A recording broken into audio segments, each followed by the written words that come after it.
Hello everybody, good afternoon and welcome to the United Stand. This is your Manchester United versus Aston Villa preview, plus your latest Manchester United news. We've actually just had some breaking news coming in from James Ducker from The Telegraph that the expectation is that Manchester United would be open to offers for Anthony Martial, which is quite interesting, isn't it? We'll be talking about the Aston Villa game, a few interesting things about Aston Villa. Of course, Ronaldo is back. And a few interesting things, like I say, in relation to the game, but also what we might have learnt from that Carabao Cup exit under Ole Gunnar Solskjaer. So lots to get into. Make sure you smash a like on the video. But first of all, two bits of news for you. First one, as you can see, top right-hand corner, we're sponsored by Surfshark today. What is Surfshark? Surfshark is a virtual private network, a VPN. One of the things best about Surfshark I like is their data protection services, making sure my private messages, videos and other sensitive material is protected. But my personal favourite feature, and the thing I think you'll like about Surfshark, is that you can change your location on Netflix or location-specific based streaming services. You can watch them from anywhere in the world. So if you're in the UK and you're over from America or something like that, and you want to change your location from the UK to America, this is what virtual private networks let you do. You can make out that you're in different areas of the world when you're in somewhere else. You can use Surfshark across as many devices as you like if they are used at the same time, and it's available on every device you can think of: Amazon, iOS, Linux, Amazon Fire TV. I could go on, but I think you get the message. But because Surfshark are super nice, they're giving United Stand viewers 83% off. Yes, 83% off, and the first 3 months free when you use the code United Stand. Link, as always, is in the description. Thanks again to Surfshark, and now let's move on with the video. But as I said, 83% off and the first 3 months free. If you've never tried a virtual private network or you're looking for a new one, links in the video description with that one. Anyway, how are we all doing today? I hope you're doing well. We've had Paul Ince on this morning. Really enjoyed the chat there. But we've got a very short turnaround. We're playing at 12:30 on Saturday against Aston Villa. And remember, this is not on the TV. This game is not on the TV. So, why is it not on the TV, first of all? Well, it's not on the TV because there is a concert in Manchester. This was going to be a 3 o'clock game. It's been moved because of a concert, a pop concert. And it will be kicked off at the same time as the game I wanted to watch, and I'm sure many of you wanted to watch, which was Man City against Chelsea at 12:30, which is on the telly. So the watch along is going to be very interesting on Saturday because I will have that game on there, whilst also keeping an eye on the Manchester United game, or keeping an ear on the United game. But it's a bit of a pisser, really. I'm not happy about it, really, because, as football consumers, we should be able to watch the game of the weekend, Chelsea, Man City, and Manchester United. So it's a bit of a pisser, that is. But there you go. Anyway, looking at the team on the left, I'm going to talk about Martial in a minute because there is a bit of a breaking news story coming out that Manchester United would be open to listen to offers for Anthony Martial. In fact, let's deal with that first. James Ducker, The Telegraph, is saying that Manchester United would be open to offers for Anthony Martial. This is not breaking news. Well, it is breaking news. This is not surprising news at the end of the day. It really isn't. I mean, how is he going to get game time at Manchester United? And I think sadly, this is what happens. I like Martial.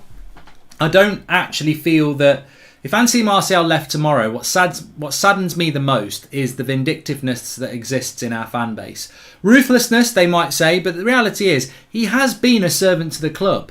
Like, think about his debut goal against Liverpool, the Player of the Year season. He has been a good player for us, but ultimately, sometimes it just doesn't work out. And there's many players like that. I don't think this needs to be anywhere near the level of a Di Maria or a Tevez or anything like that. If Anthony Martial leaves this club, he leaves with good memories for me as a fan, and I don't see a future for Martial. I've got to accept that I don't really see a future. I think the Ronaldo signing, Lingard staying, Mata staying, Cavani staying has just limit. I think there's a few players that've got to go, and Manchester United being open to offers, I think it cuts both ways. Manchester United can't give him game time, and Martial wants game time. So for me, it's a mutual thing. It's a Martial mutual thing. We don't need to start being his shit. We don't need to start saying he's crap, get out of our club. I just think it's a situation, and wherever he goes, I think they'll get a good player. And hopefully we get maybe 30-40 million pounds for him, and we can put that towards a midfield where we are lacking. So let's see what happens with Anthony Martial. As we know, we spoke to Fabrizio Romano on Monday, and he said he said, to be honest, probably next summer. I think it'll happen a lot. I think it'll happen in January, because I don't think Martial can afford to waste a career. And if you think about Martial's career at Manchester United, in and out of the team sometimes, certainly under Martial, but he's pretty much always been a consideration for a first teamer. He's not a first teamer now, and he's approaching his mid-20s, so he does need to move on. And I think that will happen, and that is breaking news coming out live now, that Manchester United looking to sell Anthony Martial according to the Telegraph. So we'll see what happens on that. But it's logical. We've got too many players. Which leads us into the game against Aston Villa at the weekend. 3 massive games for Manchester United coming up. Villa on Saturday lunchtime. Then we've got Villarreal on Wednesday night. Then we've got Everton on Saturday lunchtime again, I think. So 3 very big games for Manchester United ahead of another international break. I only feel like we've got out of one international break and we're back into another one. Really weird how these international breaks come around very, very quickly. But yes, we've got to win these 3 games. We need to win the Champions League game, but we need to win these home games in the Premier League. I think we'll beat Villa at the weekend. Just to talk about Villa before I talk about how we're going to line up. I think Villa this season, let me think back through my mind. So they lost the opening game of the season to Watford. Then they beat Newcastle 2-0. They were a bit lucky, they could have had a penalty there. Then I think they drew with Brentford, lost to Chelsea, and then they won last week, didn't they? So they are a bit of an up and a down team. They're a bit of a mid-table team at the moment. Interesting developments at Aston Villa as well tactically. If you think about Aston Villa with Grealish, and how they used to play there. In their last couple of games, they've actually played with a back 5. And remember, they've got Ollie Watkins and Danny Ings. And, they always used to play with just Watkins last year. They're actually playing a bit of a 5-3-2 with the energy of people like McGinn and Luis in the midfield. Now, Leon Bailey is a doubt for this game. But to be honest with you, the way they've been setting up with the back 5, I don't know that that's a major problem for them anyway. Having said that, they might resort back to a back 4 because I don't think Twan Sebi can play in this game. And he has played in the last 2. But suffice to say, I think that this is a straightforward win for Manchester United. And I know that sounds very arrogant and people will be going, I hope he gets it wrong. But I look at that Villa side and they have spent a bit of money, but they just don't look like the Villa side of last year. And I don't think they feel comfortable as the Villa side did last year. And a lot of that's down to the exit of Grealish. But they're a team that when they're coming to Old Trafford in front of 75,000 fans and Cristiano Ronaldo and Bruno and Pogba and Greenwood are in town, I just don't see anything other than a Man United win. And I would go as far as to say that I think we'll win this 3-0. I think there is no hangover from the Carabao Cup. It's a completely different Manchester United lineup. And as you can see on the left there, you've got David De Gea, Varane, Maguire, Wan-Bissaka, Luke Shaw. That back 5 picks itself. And I think the front 4 will pick itself. Bruno, Greenwood, Ronaldo, Pogba. And that's why the game will be won. Because that quality we've got at the back 5. We're not conceding goals. And what I mean by that is we are conceding goals, but we're not conceding goals that I'm worried about. The silly little set pieces and the not picking up the runners and things like that. You think about the goals we've conceded this season. Southampton, did we concede against Southampton? I can't remember. Was that a 0-0 or 1-1? Southampton, we did concede. It was a deflected goal. Fred should have closed him down, but it was a deflected goal. Welcome to the Members Club, Alex Smart. The game against Wolves, we didn't concede. And the game against Newcastle was a very good break. And then the goal last week against West Ham was another deflection. So the goals were, you're always going to concede goals. Doesn't matter who your back 5 is, you will always concede goals. But the goals we're conceding are not because of defensive errors. They're not because Wan-Bissaka's leaving his man on the back post because Lindelof's telling him to tuck in. Those sort of things are not happening now. Teams are going to have to score good goals against us like Newcastle did, or they're going to have to score lucky goals against us like Southampton and West Ham did. So I don't see Villa causing as many problems in relation to our back 5. I think that we're performing well, and I think the front 4 will score goals, especially Cristiano Ronaldo being back. So I'm happy about that. Can you do a tactical breakdown on why we still concede too many goals? 1 clean sheet this year isn't good enough and must improve to have any chance. That Ben, the timing of that super chat is probably the best timing of a super chat we've ever had. Ben is saying, can you talk about why we're conceding so many goals? I'm literally saying I'm not worried about how many goals we're conceding because we're not conceding many goals. If you think about it, the goals that we are conceding are in relation to our since Varane's coming into the club, right? Since Varane came into the club, look at the goals we've conceded. As I say, deflections or a really good break. I think we're fine at the back. I've got no problem with the back. We will still concede goals, but I don't think we're shipping goals by any means. I think we're absolutely comfortable. We have 1 clean sheet in the last 15 games, says Andre. So again, I think you're going out, you're exposing yourselves as going off after the wrong thing here. Hi Mark, have been caught up too much with work. Just wanted to check on you and your family are doing okay. Love United Stand community. Take care, says Amit. I hope you are and your family are doing as well. But I've got to say, we are not conceding goals like that I'm concerned about. We're not. Our defence is, especially when you look at the Premier League, the last few goals we've conceded, 2 of them have been deflections and 1 of them was a very good breakaway by Newcastle. I'm not concerned about the back 4 at all. And I'm not concerned by Aston Villa. So there's no discussion for me to talk about the goals that we're conceding. The goal we conceded yesterday was because they were reserves and Tellez got done on toast. And the goals against Young Boys, well, one of them was because Lingard played a poor back pass. And the other goal, Lindelof was playing, I suppose you could say that. But the laptop is about to take off. Yep, I'm aware of that. It's probably because I'm doing it in 60 FPS, which I was just trying out. So I might need to get a new laptop. But I normally do 30 FPS and it doesn't do that. Anyway, so look, Ronaldo is back. I think we will win this game. I'm going to say 3-0. But the interesting thing for me is the midfield too. And I think it will be the interesting thing for a lot of people, of course. Because the midfield for me is where Manchester United are still very weak. Now, I think he's going to play Fred and I think he's going to play McTominay. And I think that is absolutely nailed on. I'm not even going to debate it. I think anybody can understand it. Well, maybe not understand it, but I think everybody knows it's going to happen. It will be Fred and it will be McTominay because they didn't play in midweek and Ollie loves to play Scott McTominay and Fred. Fred was effectively rested for that game in the Carabao Cup. McTominay was on the bench. Now, look, we can wax lyrical about this as much as we like. The reality is, I'm doing my FIFA career mode at 3 o'clock on Twitch, Goldbridge TV. I've dropped the link in the video description. It's episode 1, FIFA career mode, Manchester United. I'm very excited about it. I can guarantee you, I will not be playing Fred and McTominay. It's just never going to happen. Never, never, never. But that's FIFA and this is real life.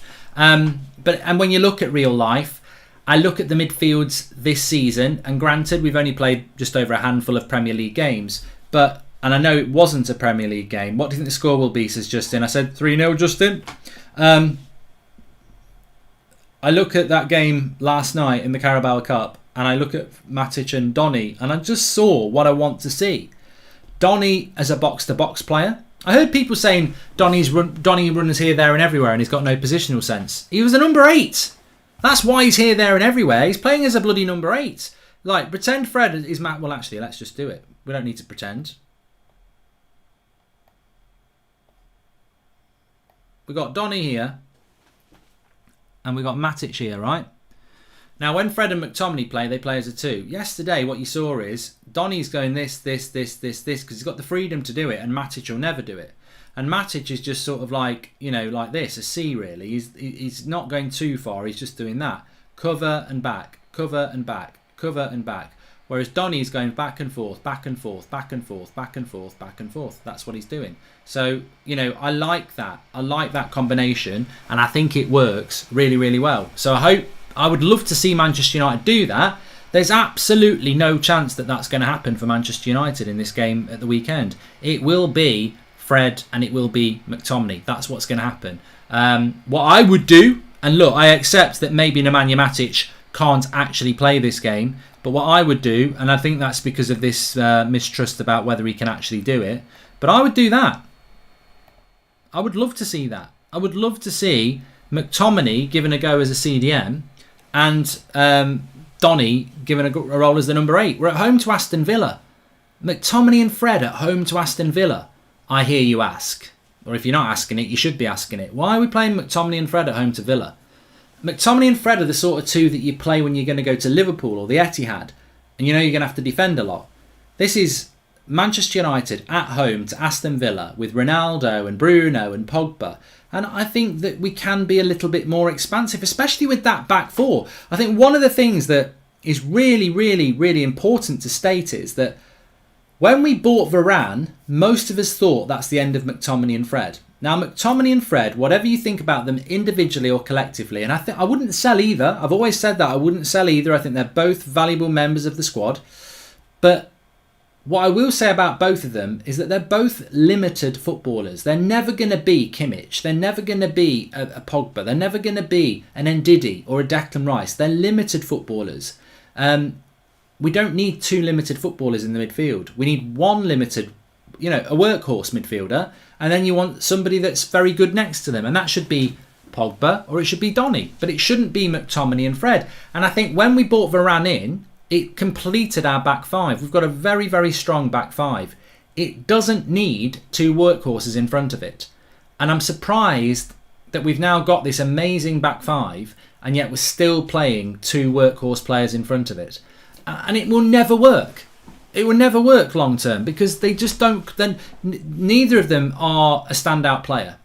Now I think McTominay could end up being a first team player if he played with Donny or if he played with Pogba, but I don't think it's ever going to happen with Fred. Fred and McTominay, no. Fred and Pogba, maybe. Fred and Donny, maybe. McTominay and Donny, yeah, maybe. McTominay and Pogba, maybe, but not Fred and McTominay. And in that very quick sentence, we find the root of the problem. Donny and Pogba are both talented footballers. McTominay and Fred aren't that talented at that level. You basically need to build combinations. Fred and Pogba, McTominay and Donny. That's what a coach should be doing. I've got a really workhorse, honest midfielder in Fred, and I've got the quality player in Pogba. I've got a really workhorse, honest midfielder in McTominay, and I've got a more talented footballer in Van der Beek. But what do we do? No, get rid of the talented footballers. Pogba go on the wing, Donny sit on the bench again, and play McTominay and Fred. We're playing Villa at home. I think we will win with McTominay and Fred. I do, but I look at Manchester United. I look at the Ollie Outers. I look at the people who are concerned, and I do think a lot of it comes down to this limited approach in the midfield. It's like, let's just put two workhorses in there and let everybody else get on with it. And I think actually what we saw against West Ham was how a midfield should be. And a midfield to me should always be a number 6 who's got more defensive responsibility, a number 8 who helps the number 6 but also has license to get forward, and a number 10 who will help out the 6 and the 8, but really they're there to create. And that's how it works. And you see it with Man City, with De Bruyne and Gundogan and Rodri, and you see it with other clubs. And Manchester United, what we do is we put two number 6s together and say to the number 10, and there's no connection. There's no connection. We've seen it time and time again. Bruno becomes part of the front four, and McTominay and Fred or Matic and Pogba or whatever become part of the back four. And you have this big gap between the back 6 and the front four. Actually, if we just played an 8, they would connect the 6 and the 10 and connect the whole team. But we don't do it. And I don't know why we don't do it. Do you think Villa will play a back 5? I'm not worried about Aston Villa. I think on the break they're going to try and hurt us, and I do think that from set pieces they'll be good. I think they're a very energetic side. They're quite a well organised side, but as we've already seen, they went to Stamford Bridge and they got turned over 3-0, and that's basically why I'm going with 3-0, because I think we're more than capable of doing that. Cristiano Ronaldo will score in this game. He will. Bruno Fernandes looked very frustrated coming on in the Carabao Cup game. He looked very frustrated on the bench. He just wants to play football, but he'll be playing with better footballs on Saturday lunchtime. Mason Greenwood, as I said with Paul Ince this morning, he's just got to start. In fairness, Lingard, Martial, Mata and Sancho, Greenwood came on and embarrassed them all. From minute one, you could see here's a player who's hungry, up for it, making the right moves, making the right passes. He's got to start. It'd be a travesty. A lot of people keep messaging me who are not Manchester United fans because they're playing Fantasy Premier League and they're going, will Mason Greenwood play at the weekend? Well, he's in my Fantasy Premier League team. He's got to start. Mason's got to start.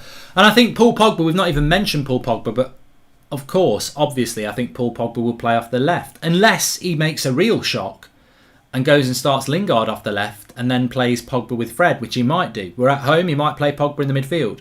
Rashford's not going to be quite ready yet. Cavani's not going to be quite ready yet. He could play Sancho. He could play Sancho off the left and pull Pogba into the midfield. I don't think we're going to see Donny van der Beek, so I think it's only fair that we remove him from the image whilst I talk to you. I think it will be Fred, and I think McTominay will end up over here. But you know, could you look into our McFred win ratio versus without them, says Robert McCormack. Well, I could, Robert, and you might know it because I know you're a very knowledgeable guy. But what I would say to that, Robert, is I like to react on the spot. And I would predict that our win ratio with McTominay and Fred is better than most other partnerships. I would predict that. But I would also predict that our win ratio with Maguire and Lindelof is pretty good as well. Does that mean that it should be Maguire and Lindelof and not Maguire and Varane? It wouldn't surprise me if we won a lot of games with McTominay and Fred, and I'll tell you for why. A lot of last season, the football wasn't great. A lot of last season, we played with a back six. And a lot of last season, because we played with a back six, we didn't concede many goals. And a lot of last season, we won games because of moments of brilliance from people like Rashford or Bruno or Pogba. So I wouldn't be surprised if Manchester United's win ratio under Scott McTominay and Fred was good. The stat you won't be able to provide me is how many interesting games of football, how many United type games of football have we played when we've played McTominay and Fred. And that's the thing. And what I would say to that is, if somebody was to say to me, well, I'd rather win games than play the United way, well, why is Jose Mourinho not here then? You know, we kicked Mourinho out of the club for this. We kicked Van Gaal out of the club for this. Surely Solskjaer's job and his, he says it himself, is to play attacking football the United way. And I don't think we've done that enough with McTominay and Fred. Of course, though, Robert says, not saying that, I just think they get too much heat. I think they get too much heat because you get people like Paul Pogba put on the left wing, you get people like Donny van der Beek put on the bench, and Nemanja Matic put on the bench. And with all due respect to McTominay and Fred, Matic is the best CDM we've got. Donny is a better overall player than both of them, and Paul Pogba's better than Donny. So, and they're all midfielders, and I think that's why they get so much heat. I don't think it's an individual thing, although I do agree with you, Robert. I think it's an individual thing in relation to Fred at the moment, but Fred is playing crap. Like, I can't defend a player that's playing crap. I actually quite like Fred. You know, we've done the chart show, which is back again this weekend, and Fred has been number one in the past. So it's never anything personal. You just have to interpret the performance on the pitch. And I think Fred's been one of our worst players this season, but he starts every game. In relation to Scott McTominay, I think he's a likeable lad. I think he's, he's definitely got something at the club. I would say that. But does he have what Manchester United need? Well, I don't think he's better than Matic or Donny or Pogba. And I think that's why they get a lot of heat. And I don't think that they can offer what we need in the sense of, I think we can win games with them, but I think there is... I think if Jurgen Klopp, Pep Guardiola, Thomas Tuchel, if they came to Manchester United, I don't think they'd construct a midfield of Fred and McTominay. One of them, I haven't got a problem with. The pair together, I don't like. Having said that, though, let's have a look at it. If Fred could evolve into the number 6 like Matic, where he's doing a C, you know, he's coming behind McTominay and he's running like that all the time and not going too far forward, and McTominay's allowed to go forward, then, you know, I'm okay with that. I mean, basically what I'm saying here is that Fred's position in a United shirt should be like this. The ideal shape of you can draw that. You can draw this at home. So for me, Fred doesn't go any more further than that, and he basically follows that circle round in a C. You know, that's all I want Fred to do. A nice C shape like that, not too far forward like that. And the reason he's coming around the back of McTominay is because what I want McTominay to do. So my number 6 does that like Matic. You know, that's their movement. That's all they do in various stages of play, right? With Scott McTominay, I want him to be a line. I just want him to be doing that all game. I mean, obviously, you're going to move into different places, but ideology, that's what I want him to do. I've got the C, and then I've got that. And then the Bruno position, what I want Bruno to do is basically a bit of a, you know, that. You know, he's sort of like a triangle in a way. He's like that. I wonder what it looks like on a bit of paper. A little C at the bottom, a straight line, and then that. And that's what I want Bruno doing, just delving into these sort of V positions like that. And that's how a 6, an 8 and a 10 should work for me. But that's not how we do it. With our team, we will beat most teams with McFred, but look at our win record against the Big Six, including Leicester, 2 out of 12 last season, says Michael Nelson. Well, yeah, you end up just cancelling each other out, don't you? We kicked Van Gaal because Jose was available, and we kicked Jose because he went against the Glazers publicly, and our fans were swayed by the media, says Andre. No, we weren't. And Andre, you come across as if as a big head, really. You know, you don't, you just state things like you know everything more than everybody else who's watching the show. The fans didn't get swayed by the media with Jose. I sat and witnessed it. We lost to Sevilla in March, and people were like, "Get him out of our club." And I was sat here saying, "You're having a laugh. We're second in the league. You can't do that." People were like, "Get him out of the club," and I was like, "No. Let's give him the summer." He had the summer. He didn't get what he wanted. The season started. It started badly, and then everyone was like, "Get him out." You know, the football's shit. That's what happened with Mourinho. We weren't swayed by the media. Bloody hell. Give some credit to Manchester United fans. That's not what happened with Jose. If Ollie gave Donny the time to learn the role that he's expecting Fred to fulfil, Donny would do a much better job in a shorter period. Give Donny a go, says Kyle Moses. Well, you know what? I mean, I look at the performance of Donny last night, and you know, whilst I do agree with a lot of people that it wasn't like, wow, that's one of the best midfield performances I've ever seen. But what he did do, and look, sometimes he missed a tackle. So, you know, the goal, you know, he did lose his man a little bit, but I think that was because of the deflection and he had to come across and try and cover two players. So it wasn't a flawless performance, but you compare you compare Fred to Donny. Who's the better passer of the ball? Donny. Who's the better tackler? At the moment, Donny. Fred's tackling shit. Who's the stronger player? Donny. Fred keeps getting knocked off the ball. Who can hit a longer pass? Donny. Who's got a better shot? Donny. Who's quicker? They're probably around the sort of same speed. Who wants the ball and can play the ball better? And who's got the better positional sense? Donny. So, look, I'm not one of those people that says that Donny van der Beek is a number 6. I'm not. I don't agree with that. I don't agree with that at all. But what I would say is that I do think that when you look at the individual attributes, Donny is the better player. Now, Himanshu says Fred is quicker, but mate, it doesn't really matter. It's not a game of FIFA, and it's certainly in the midfield. It doesn't really matter. Pace is not a virtue as a centre midfielder. Oh wow, Fred can run around a lot. I don't think he particularly is that fast, but the interesting thing is not. And what I'm not saying here is, I'm not saying let's play Donny as a 6. What I'm saying is, this exposes, because like some people will go now, oh, Goldbridge thinks Donny should be playing at 6 because he's just said he's better at everything than Fred. Well, he is. He's a better tackler at the moment. He's stronger. He's better on the ball. He's better than most things compared to Fred. But what you're not listening to is, I'm not saying that means we should play Donny as a 6. If Ollie wants to try that and it works, fine. I don't think he will. What I'm saying is, our number 6, Donny's better than our number 6. It's not that Donny should be playing where Fred is. It's why the fuck is Fred playing there? Because he's clearly not a number 6. And I think that's where people get lost. I don't think people are saying let's play Donny at where Fred plays, although I think he's better. The question is, why is Fred playing at number 6 when a number 8 has got better attributes than him? And I think that's the problem. Pogba and McTominay should be the midfield. Pogba's the 8. McTominay is the 6. Says yeah. But you know what? Yeah, why? Why is McTominay suddenly a number 6? Where's your evidence of this? Like, I find this really, really funny. If it works, great. Let's try it. But even FIFA's got McTominay as a CDM. And I'm like, where is this McTominay as a number 6 come from?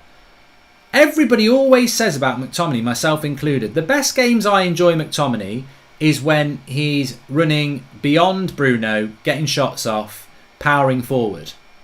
He will never do that as a number 6. So why are we being sold Scott McTominay as a number 6? It's a bit, I wouldn't say it's as bad as saying Lindelof can play there, but why are we being told that McTominay is a number 6? I think all the good work McTominay does is as a number 8. He's a box-to-box midfielder, not a number 6. So, yeah, I'm sure we'll see McTominay and Pogba, but I wouldn't be surprised if we see McTominay at 6, that people start having the same issues with him that they've got with Fred. His positional sense isn't good. He's not good at taking the ball off the back 4. He doesn't pick up the runners. The point is, we should have bought a 6. McTominay's built like a 6. That dude is different. Says, yeah. I think you're talking shit, mate, really. So, capital letters, not a big fan either. Donny's not a 6, but neither is Fred or McTominay. He's the best footballer of the bunch, so I would think he would give us the best chance, says DJ Marshall. The problem is we haven't got a 6. Or the problem is we have got a number 6. He just can't play every week and he's getting too old. Matic is the best number 6 we've got by a long, long way. But, You just can't do it. And the great thing I like about Matic when he plays, and we see it with Pogba, is that if Matic plays in the 6 role, it allows the midfielder to go forward, as we see with Donny. But, you know, there we go. Anyway, remember, FIFA career mode, 3 o'clock. It might be before 3 o'clock actually. It depends if we've got anything to do before, because it's 25 to 3 now.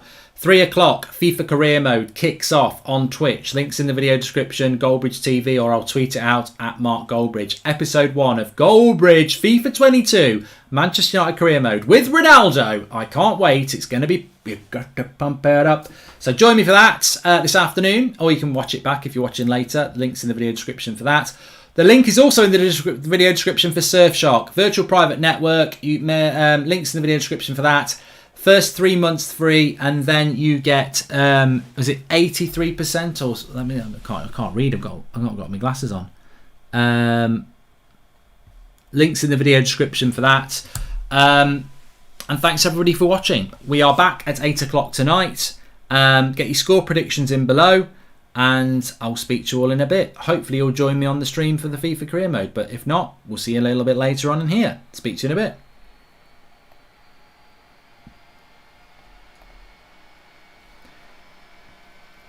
This laptop is going. It's fucking shit. It's going to take off. What is it doing?